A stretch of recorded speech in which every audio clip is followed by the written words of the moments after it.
De volta com a legislação aplicada ao MPU e para estudarmos a composição dos conselhos superiores de cada um dos ramos do Ministério Público da União, tá? Então, mais uma vez, existe uma padronização, porém ela não é idêntica para todos os conselhos, tá? Eu não posso afirmar que a composição de todos os conselhos superiores será a mesma, tá? Nós temos uma diferença no Conselho Superior do Ministério Público Militar, mas tem uma maneira fácil de nós gravarmos a composição de cada um deles, ou melhor dizendo, né, de todos eles, tá? Existe um padrão no tocante ao Conselho Superior do Ministério Público Federal, Ministério Público do Trabalho, Ministério Público do Distrito Federal e Territórios, e uma diferença no Conselho Superior do Ministério Público Militar. Basta seguirmos a mesma redação do artigo 54, fazendo a padronização e observando a diferença com relação ao Ministério Público Militar. Eu já preparei um esquema aqui, ó, mas antes disso, eu quero que vocês leiam o artigo 54 da Lei Complementar número 75. Vejam só, ó. O Conselho Superior do Ministério Público Federal, presidido pelo Procurador-Geral da República, tem a seguinte composição. Lembrando que a presidência vale para todos eles, tá? Vale para o Conselho Superior do Ministério Público Federal, o PGR, do Ministério Público do Trabalho, o PGT, do Ministério Público Militar, o Procurador-Geral da Justiça Militar e do Ministério Público do Distrito Federal e Territórios, o Procurador-Geral de Justiça, tá? Quanto a presidência padrão. Inciso 1º, o Procurador-Geral da República e o Vice-Procurador-Geral da República, que o integram como membros natos. Também é idêntico para todos os conselhos, tá? Em todos os conselhos superiores eu vou ter o Procurador-Geral e o Vice-Procurador-Geral sendo membros natos do respectivo conselho. E aí começam as diferenças, né?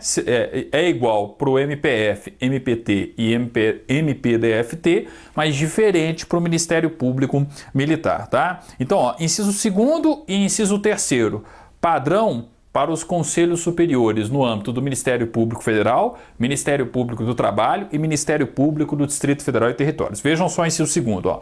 4 subprocuradores gerais da República, eleitos para mandato de 2 anos na forma do artigo 53, inciso 3º, permitido uma reeleição. Nós já vimos, a escolha é pelo colégio do respectivo Ministério Público. No caso do Ministério Público Federal, o Colégio de Procuradores da República, tá? Então, 4 subprocuradores eleitos pelos respectivos colégios. Lembrando que lá no Ministério Público do Distrito Federal e Territórios, eu não tenho subprocuradores, e sim procuradores de justiça. A gente vai ver daqui a pouquinho no esquema. Inciso 3º. 4 subprocuradores gerais da República eleitos para mandato de 2 anos por seus pares, mediante voto plurinominal, facultativo e secreto, permitido uma reeleição. Sempre vai ser permitida uma única reeleição. Então, 2 anos mais 2 anos, tá? O máximo de 4 anos aí de forma consecutiva, tá? Então, perceba o seguinte, além dos 4 que são eleitos pelos respectivos colégios, nós temos mais 4 que serão escolhidos pelos próprios pares. Então, se eu falo de subprocuradores gerais, pelos próprios subprocuradores gerais. Se eu falo dos procuradores de justiça, no caso do Ministério Público do Distrito Federal e Território, pelos próprios procuradores de justiça. Então, sempre pelos respectivos pares, tá? Então, percebam que existe aí essa padronização. Ela só não vai acontecer no MPM, tá? Porque a composição do Conselho Superior do Ministério Público Militar é muito simples. É simplesmente o PGJM, o Procurador-Geral da Justiça Militar, o Vice-PGJM e todos os subprocuradores gerais da Justiça Militar, tá? Então a gente vai ver daqui a pouquinho, é uma composição bem simples prevista no artigo 128. Com relação ao MPF, ao MPT e ao Ministério Público do Distrito Federal e Territórios, eu tenho os 2 que são natos, os procuradores gerais e os vice-procuradores gerais, tá? 4 eleitos pelos respectivos colégios, e aí vai depender, né? Sendo o MPT ou MPF, subprocuradores gerais. No caso do Ministério Público do Distrito Federal e Territórios, procuradores de justiça. 4 que são eleitos pelos respectivos pares, tá? Então eu tenho um padrão de 10 membros no Conselho Superior do Ministério Público Federal, do Ministério Público do Trabalho e do Ministério Público do Distrito Federal e Territórios. No MPM, nós não podemos falar em um número de membros, porque a lei não diz Quantos subprocuradores gerais da Justiça Militar nós temos, tá? Então a gente vai perceber que não existe uma quantificação do Conselho Superior do Ministério Público Militar. O parágrafo 1º e o parágrafo 2º são reproduzidos em todos os conselhos. Então a mesma regra que vale para o Ministério Público Federal vale para todos os outros ramos do MPU, tá? Parágrafo 1º. Serão suplentes os membros que tratam os incisos 2 e 3, os demais votados em ordem decrescente, observados os critérios gerais de desempate, né? Claro que eu estou falando aqui especificamente, né, até fazendo uma retificação, o parágrafo 2º vale para todos os ramos, né? O parágrafo 1º não, vale para o MPF, para o MPT e para o Ministério Público do Distrito Federal e Territórios. Afinal de contas, a forma prevista no inciso 2º e 3º só existem nesses conselhos superiores, né, no âmbito do Ministério Público da União, tá? Parágrafo 2º, e aí sim válido para todos os ramos. Ó. O Conselho Superior elegerá o seu vice-presidente, que substituirá o presidente em seus impedimentos em caso de vacância. Idêntico para todos os conselhos, tá? MPF, MPT, MPM e Ministério Público do Distrito Federal e Territórios, tá? Então perceba o seguinte, ó. É uma tendência de examinador fazer questão sobre composição do Conselho Superior do Ministério Público, dos ramos do Ministério Público da União? Sim, mas basta fazer esse comparativo e criarmos um padrão. Basta copiar o esquema que eu coloquei aqui para vocês, ó, tá? É uma questão simples, tá? Basta lembrar o seguinte, ó, estou falando do artigo 54, 95 e 163 primeiramente. Os conselhos superiores no âmbito do Ministério Público Federal, Ministério Público do Trabalho e Ministério Público do Distrito Federal e Territórios. Eles terão 10 membros, tá? Sempre 10 membros. E aí o que eu tenho que observar? Quem são os membros natos? Os procuradores gerais e os vice-procuradores gerais. Então, no âmbito do MPF, o Procurador-Geral da República, o Vice-Procurador-Geral da República. No âmbito do MPT, o Procurador-Geral do Trabalho, o Vice-Procurador-Geral do Trabalho. No âmbito do MPDFT, do Ministério Público do Distrito Federal e Territórios, o Procurador-Geral de Justiça e o Vice-Procurador-Geral de Justiça. Então, basta lembrar o seguinte, ó, o PG, o Procurador-Geral, e o respectivo Vice-Procurador-Geral, tá? Além disso, mais 4 que serão eleitos pelos respectivos colégios, tá?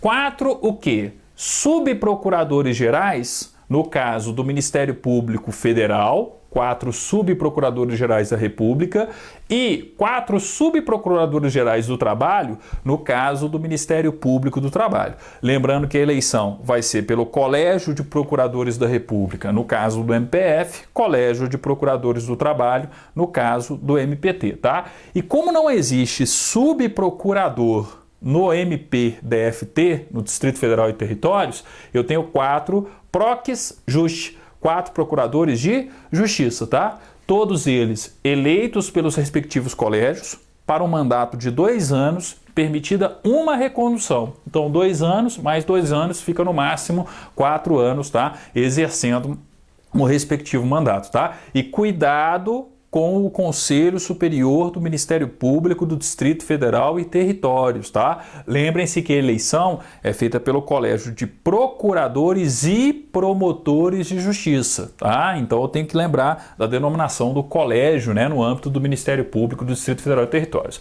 O restante aqui, ó, mais 4 subprocuradores gerais da República, no caso do MPF, do Trabalho, no caso do MPT, tá? E mais 4, né, procuradores de justiça, no caso do Ministério Público do Distrito Federal e Territórios. Eles são eleitos pelos seus pares. Então, se eu falo dos subprocuradores, eu estou falando de uma eleição dentre os subprocuradores e pelos próprios subprocuradores. E se eu falo dos procuradores de justiça, os próprios procuradores de justiça. Não se esqueçam, ó, eleitos pelos seus pares. 2 anos, mais 2 anos, porque também o mandato é de 2 anos, permitida uma recondução, tá? Então percebam, ó, 4 com 4, 8, mais os 2 que são natos, 10 membros, tá? A composição, o padrão da composição é o mesmo para o Conselho Superior do Ministério Público Federal, do Ministério Público do Trabalho e do Ministério Público do Distrito Federal e Territórios. Basta lembrar do respectivo esquema, tá? O Procurador-Geral, o Vice-Procurador-Geral, membros natos, tá? E além disso, 4 que serão eleitos pelos respectivos colégios, tá? E aí eu tenho que ficar atento para as denominações, subprocuradores, né? No caso do Ministério Público Federal e no caso do Ministério Público do Trabalho, procuradores de justiça no caso do Ministério Público do Distrito Federal e Territórios, né? E mais 4 que serão eleitos pelos respectivos pares. Mandato sempre de 2 anos, permitida uma única recondução, tá? E atenção às denominações, tá? As denominações, inclusive, dos órgãos que fazem as respectivas indicações dos colégios, né? No caso desses 4 aqui, tá? E o Conselho Superior do Ministério Público Militar é o que tem a composição mais fácil de todas, tá? Basta lembrar da regra do artigo 128. Eu tenho o Procurador-Geral da Justiça Militar, o Vice-Procurador-Geral da Justiça Militar, seguindo inclusive o padrão que nós vimos aqui anteriormente, tá? Então eu tenho o Procurador-Geral e o Vice-Procurador-Geral. São membros natos, então a gente tem que lembrar aqui, ó, eles também são membros natos, tá? E mais todos os subprocuradores gerais da Justiça Militar, que também podem ser considerados membros natos, afinal de contas não tem uma escolha, né? Se ele automaticamente já é membro, né? Já é subprocurador geral da Justiça Militar, já faz parte do colégio, tá? Desculpe, né? Do Conselho Superior do Ministério Público Militar, tá? O vice-presidente sempre vai ser eleito, né, de acordo com o respectivo regimento aí de cada conselho, né? O Conselho Superior elegerá seu vice-presidente, que substituirá o presidente em seus impedimentos em caso de vacância. Isso vale para todos eles, tá ok? Então, ó, atenção, nós estamos falando de uma questão que pode ser uma questão de concurso. Concurso, banca examinadora sempre gosta da composição de órgãos colegiados. E o Conselho Superior de cada um dos ramos do Ministério Público da União é um órgão importante, tá? Então atenção com a composição do artigo 54, 95, 63. 54, Ministério Público Federal, 95, Ministério Público do Trabalho, 163, Ministério Público do Distrito Federal e Território. Sempre 10 membros, né? E no caso do Conselho Superior do Ministério Público Militar, nós temos o artigo 128. Basta lembrar o respectivo esquema, tá? Ponto garantido. Anotem no caderno de vocês, uma questão importante, ok? Bem, no nosso próximo encontro, a gente continua a falar do Conselho Superior e aí nós vamos estudar uma regra padrão para todos os conselhos, tá? Que é com relação, né, ao quórum de deliberação e quando que eu vou ter sessões, né, reuniões dos respectivos conselhos, né? No âmbito aí do Ministério Público Federal, os artigos 55 e 56. E a gente vai ver que a regra do artigo 55 e 56 é a mesma para o 96, para o 97, para o 129, 130, 164, 165. Aí é padrão, não tem diferença nenhuma com relação, né, aos demais ramos do Ministério Público da União, ok? Mas esse assunto para o nosso próximo encontro, falando especificamente aí dos 55 e 56 e fazendo o comparativo com relação a todos os outros ramos do Ministério Público da União. Obrigado e até lá!